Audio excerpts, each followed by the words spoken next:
Hello દોસ્તો, Mahesh computer technology YouTube ચેનલમાં આપનું સ્વાગત છે। આજે આપણે વાત કરીશું CET 2026। આ 2026ની પરીક્ષા ક્યારે આવશે એની વિશે વાત કરીશું, બરાબર।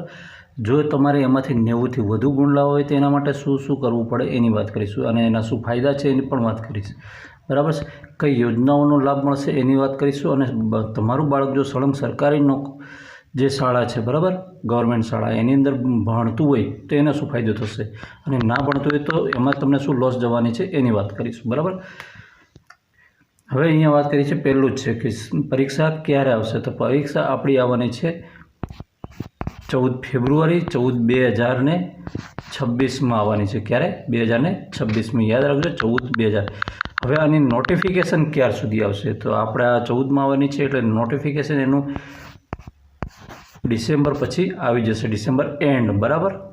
અને આપણે ઉત્તરાયણ પહેલાં આવી જશે, એનું ઉત્તરાયણ પહેલાં, કેમ કે વાંચવાનો સમય હમણાં લાસ્ટ ટાઈમ લેવાય ત્યારે કેટલા 48 દિવસ દીધા હતા, કેટલા 48 દિવસની અંદર બાળકો નોટિફિકેશન દીધું અને પરીક્ષા લીધી, અને વચ્ચેનો સમય 48 દિવસની અંદર સ્ટુડન્ટ તૈયારી કરે પછી માર્ક્સ કેટલા સુધી પહોંચે, પણ જે બાળકો એડવાન્સ તૈયારી કરતા હોય નવોદયની આવી એ બાળકો અંદર પછી મેદાન મારી જાય, આવું બનતું હોય છે, બરાબર।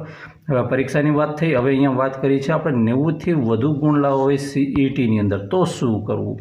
તો પહેલી વાત છે કે આપણે 2023ની અંદર આ પરીક્ષા લેવાયેલી, ખબર હોય તો 2024ની અંદર લેવાયેલી અને 2025માં લેવાયેલી। તો આ ત્રણ જે પેપર છે ને એ પહેલાં તો પેપર સોલ્વ કરવા પડશે, પ્રીવિયસ પેપર, જૂના પેપર, અને એ પેપરનું જે લેવલ એમાં પૂછાયેલા પ્રશ્નોની સિસ્ટમ છે એનું ઓબ્ઝર્વેશન કરવું પડે। હવે આ તમારાથી, તમે અત્યારે સ્ટુડન્ટ લેવલ પર છો એટલે તમે આ કદાચ ના પણ કરી શકો, પણ આ લેવલ પર બનાવેલી કોઈ વ્યવસ્થિત બુક હોય, બરાબર।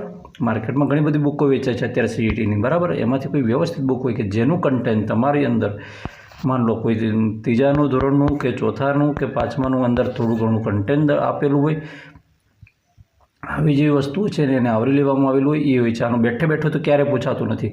આમાંથી શું પૂછાય છે? બેઝિક પૂછાય છે। તમે પેપરમાં દેખજો, બેઝિક પૂછે છે। એક માન લો ગુજરાતી છે તો ગુજરાતી તો કંઈ કન્ટેન્ટ ત્રીજા ચોથાનો કોઈ પાર્ટ નથી પૂછી નાખતા, એક એના લેવલ, એના સમકક્ષ લેવલનું એક પેરેગ્રાફ આપશે ને એની અંદર રહેલી, માન લો વિશેષણ છે, ક્રિયા વિશેષણ શું છે, સંયોજક શું છે, સમાસ શું છે, એ અંદરથી હિન્ટ કરાવવાનું હોય છે, ખાલી જગ્યા છે કે જે ઓબ્જેક્ટિવની અંદર, બરાબર।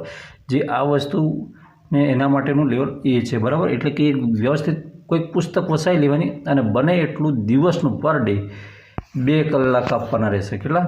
તો આપણો સ્કૂલ ટાઈમ તો ખરો, હવે 1 કલાક શાનો છે? તો 1 કલાક પિસ્ટલ CETનો છે અને 1 કલાક શાનો? હોમવર્કનો, આપણે જે હતું કાર્ય કર્યું એનો હોમવર્કનો, 1 કલાક લર્નિંગનો રાખવાનો રહેશે, એટલે કે ભણવાનું રહેશે એમાં, અને 1 કલાક એનું હોમવર્ક કરવાનું, એટલે 2 કલાક પર ડે આપશો તો 100% આપણે 90થી ઉપર નીકળી જશે। 90થી ઉપર નીકળી જશો તો શું ફાયદો થશે? તો મિત્રો, તમે એમના રક્ષા શક્તિમાં તમારો ચાન્સ લાગી જશે, બરાબર। રક્ષા શક્તિની અંદર તમારો ચાન્સ લાગી જશે। મેરિટ હમણાં લાસ્ટ ટાઈમ 90ની આસપાસ રહેલું, અત્યારે ફરી પાછી 7 રજિસ્ટ્રેશન ફોર 7થી 8નું અત્યારે બટન ખુલ્લું છે। 20 તારીખ છેલ્લી હતી, પણ હજુ પણ આજની તારીખમાં પણ ફોર્મ ખુલ્લું મૂકેલું છે, બરાબર। એટલે ફોર્મ ભરાય છે, વાત પાક્કી થઈ ગઈ, એટલે આ રજિસ્ટ્રેશન એની અંદર આ વખતે ફરી પાછું આ 90થી નીચે મેરિટ જશે, બરાબર। કેટલાક ઉમેદવારો અંદરથી ખસી ગયા હોય તો હવે આની અંદર કઈ કઈ યોજનાઓનો લાભ મળે છે એની વાત કરીએ તો 2023ની અંદર વાત કરીએ તો 2023ની અંદર આમાં ગવર્મેન્ટ છે એ પર સ્ટુડન્ટ જ્ઞાનશક્તિ શાળા છે તો દાખલા તરીકે એની અંદર 80,000 સમથિંગ રાઉન્ડ ફિગર સ્કોલરશિપ બાળક પાછળ ચૂકવે છે, બરાબર, વાર્ષિક। તો આ વસ્તુ છે એને એડમિશન મળે છે તો, હા, નહીં મળતું તો પછી કોઈ ના આપે, એ વાત અલગ છે, એના માટેનો સ્લેબ અલગ છે, બરાબર। કેવી શાળામાં લેવાનું એ અલગથી આપણે વાત કરીશું, પણ અત્યારે આ છે। હવે બીજી વસ્તુ આવી કે આપણને રક્ષા શક્તિની અંદર એડમિશન મળી શકે છે, પણ ક્યારે? સૌથી વધુ મેરિટ હોય ત્યારે। પછી બીજો નંબર કોનો આવશે? તો જ્ઞાનશક્તિનો વારો આવશે, બરાબર। જ્ઞાનશક્તિની અંદર દરેકે કેટેગરીના ઉમેદવારોને એડમિશન મળી શકે છે, રક્ષા શક્તિમાં પણ એવું છે, બરાબર। પછી એના પછીનો વારો આવે છે સ્વામી વિવેકાનંદ, એટલે કે એકલવ્ય મોડેલ સ્કૂલ અને પેલી મોડેલ સ્કૂલ, બંને મોડેલ સ્કૂલો અલગ છે મિત્રો। આ બંને મોડેલ સ્કૂલની અંદર એડમિશન મળે છે। એકલવ્ય છે જેમાં સ્પેશિયલ ST કેટેગરીના ઉમેદવારોને સમાવેશ કરવામાં આવતો હોય છે, અને જ્યારે સ્વામી વિવેકાનંદ છે એની અંદર ઓબીસીની અલગ અલગ પણ હોય છે, પણ એની પણ ટકાવારી ભાગ પ્રમાણે હોય છે, એ રીતે એડમિશન મળતું હોય છે. એટલે જો દેખવા જઈએ તો જે એકલવ્ય મોડેલ સ્કૂલ છે એનું મેરિટ એકદમ નીચું જતું રહે, કેમ કે સ્પેશિયલ એસટી કેટેગરીના ઉમેદવારો અંદર ભરાતા હોવાને કારણે એનું મેરિટ એકદમ નીચે જતું રહેતું હોય છે, બરાબર. જ્યારે ઓબીસી છે, જનરલ છે, એમનું મેરિટ થોડું હાઈ રહેતું હોય છે, એટલે કદાચ ક્યારેક એમને રજિસ્ટ્રેશન માટે ફોર્મ પણ કદાચ નથી પણ ખુલતું. હમણાં અત્યારે દેખવા જઈએ તો 40-45 વાળાનું ફોર્મ ખુલી જાય છે, જ્યારે ઓબીસી કેટેગરીની અંદર 60-62 વાળાનું પણ અત્યારે ફોર્મ રજિસ્ટ્રેશન માટેનું નહોતું ખુલ્યું, બરાબર. એટલે આવું બનતું હોય છે, પણ સળંગ સરકારી શાળા હોય ત્યારે. હવે વાત એની પછી આપણે આગળ જઈશું. એને આ સિવાય એમને સ્કોલરશિપનો પણ લાભ મળશે, બરાબર. આની અંદર સ્કોલરશિપનો લાભ મળશે, એટલે કે જો એડમિશન નથી લેતા, લાભ જતો કરશે શાળાનો, તો એમને સ્કોલરશિપનો લાભ મળશે. અને એ પણ જતો કરે તો પછી એમની પોતાની જવાબદારી છે મિત્રો. હવે સળંગ સરકારીની અંદર જો ભણે તો શું ફાયદો?